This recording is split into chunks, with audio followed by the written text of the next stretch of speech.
Hey guys, we're coming to you today from Spencer, North Carolina at the North Carolina Transportation Museum. Today they've got the Fire Truck Festival. There are fire trucks from all over the region. Uh, Not sure just how many are here, but we're certainly looking forward to going through them. So let's go in, take a look, and see if there are any surprises today. Yeah, fill it up and throw it down. I'm about to tear a new one in this old town. My 4, 3, 2, 1. I'm a rocket man. All you gotta do is put a drink in my hand.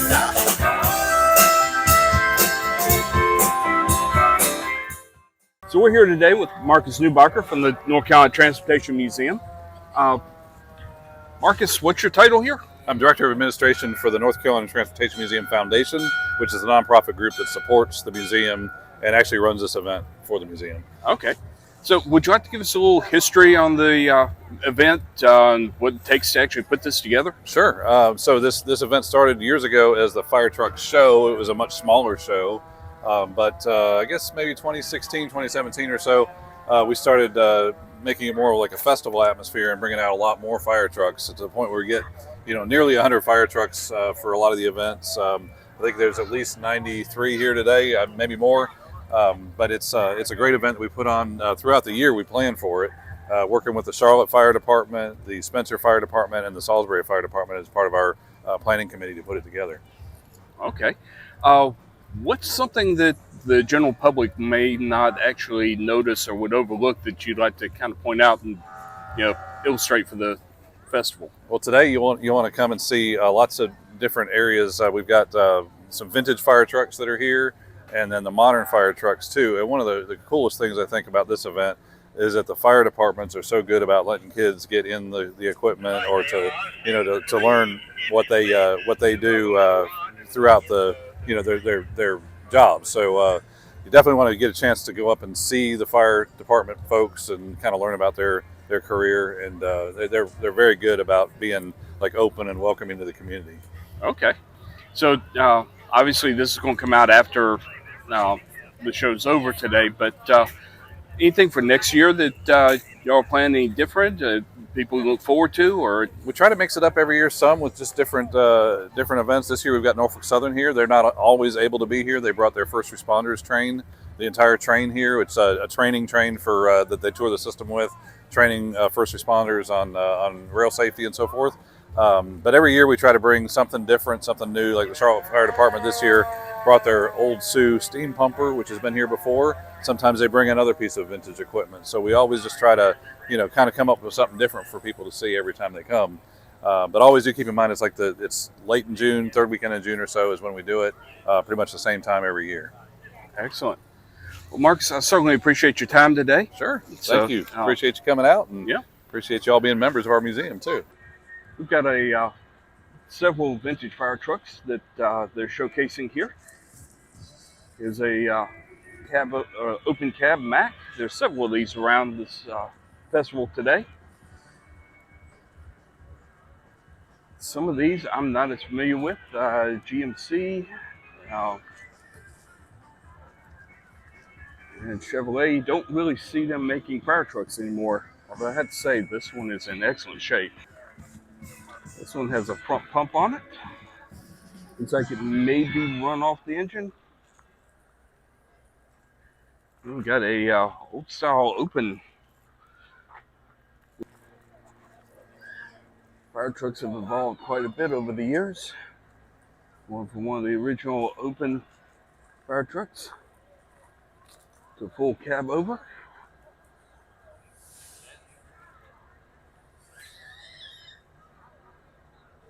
Another Chevy, a Humvee brush truck. Now that's cool. What? I'm sorry, I didn't know. So this is a custom-built Seagrave from Hanover, Massachusetts. We'll have a little more about the history of it here in just a bit. Hi, my name is Tom Hooker and I own this thing. We've owned this truck since 1984. It's It's a 1965 model. It was originally a full open cab, and it was a city fire truck. So as you can well imagine, when the city was done with it, it looked pretty rough. It didn't run, had an old gas engine in it, just pile of parts. So I started trying to get it reworked and what have you. Several years later, we got the driveline right, put a diesel engine in it.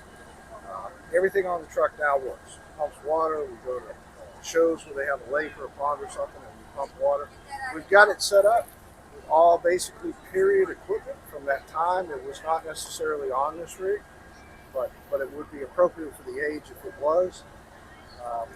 Like I said, it was an open roof cab. I built this roof and I rebuilt the body because put a back seat into the truck so they could go with us without us all being crammed in a tiny little front seat. So, 1,500 gallon minute pump carries about 200 gallons of water. We have hose, we have tools, we have fire extinguishers. So, you have everything you need to go put out a fire. So I've got a number of different vintage fire trucks here. They all appear to be fully restored. These things are immaculate.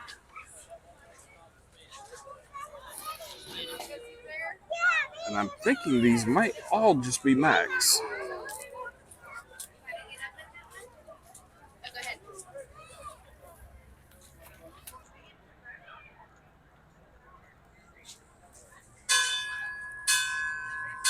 I love the full open cabs that they've got out here.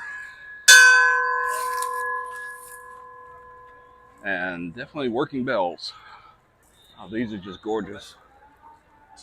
Since the festival goes through until 3:30 p.m., there are lots of food vendors here so that you don't have to leave the site to be able to go get anything to eat.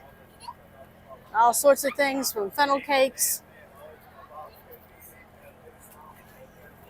burgers, hot dogs, and barbecue. And it's not a festival without kettle corn. You can find it at every festival. But it's good, so it's worth it. Oh, this place that has the cheerwine kettle corn. I may have to get some of that today before we leave. Fire trucks come in all shapes and sizes. You've got a brush truck, whose primary function is self-explanatory. It's for getting into the woods, fields, and everything where there's a brush fire that the larger engines can't always make it in. Then you've got ladder trucks, like this one here, that obviously used for higher fires, multi-story fires. As you can see here, there's differences in ladder trucks. Two of those have platforms with a built-in lines up to them. This particular one does not have a platform. You would have to pull your line up along with you. So in addition to brush trucks and ladder trucks, you also have pumpers, tankers, and rescue trucks. Now your rescue trucks typically do not carry any water on them, but they've got all kinds of tools for rescuing people in different situations, whether it be automobile accidents, within a house, any number of situations. Now when it comes to engines and tankers, the main difference here is an engine is primarily set up for pumping, has a smaller tank on it, anywhere 500 to 1,000 gallons. A tanker can have 2,000, 3,000 gallon tanks on them for varying large amounts of water. They can serve dual purposes, but most of your urban engine setups are going to actually be more of an engine without having a large reservoir. That's because they have multiple hydrants to pull from and water is readily available. All right, difference between a urban pumper setup and a rural setup. If you notice, this one has a hard line built in on the front bumper, hard line pickup to pull from the drop tank because they don't have ready access to hydrants in their area. So they rely on drop tanks. So engines will ferry water, they'll pick up water at one location, ferry it over, refill the drop tank, and then allow the engine on scene to pump from the tank. You notice they have more hard lines up on the top here. The hard lines allow them to actually do a suction as opposed to pressure that's fed off of the hydrant. Now they do have a feed line on the back when they do have a hydrant. But right here, this is their dump for the tank on the engine. And spoke to the crew earlier, and this one holds about 1,500 gallons. They can empty that 1,500 gallons in about a minute into a drop tank. Once they actually started enclosing cabs on the fire trucks, they didn't enclose them completely. You may have seen some of the older firefighter movies or shows where they had the open back cab. These are actually really cool to ride in, but they discontinued them for safety reasons. It was too easy for somebody to slip, fall out. Insurance just didn't like that. They had to enclose the cabs completely. Now, the modern engines, fully enclosed cab, as you can see here. And then the back seat is enclosed and can actually seat not just two, but an additional two, sometimes even three, in the rear of the cab. Far more efficient, and the insurance companies like them.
It wouldn't be a transportation museum event without something dealing with trains.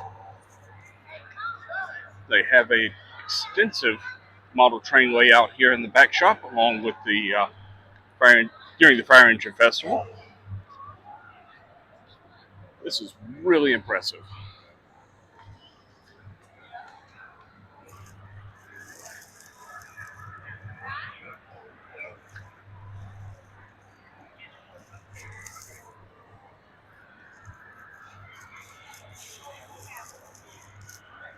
Well, look at this. They got the train ride going too.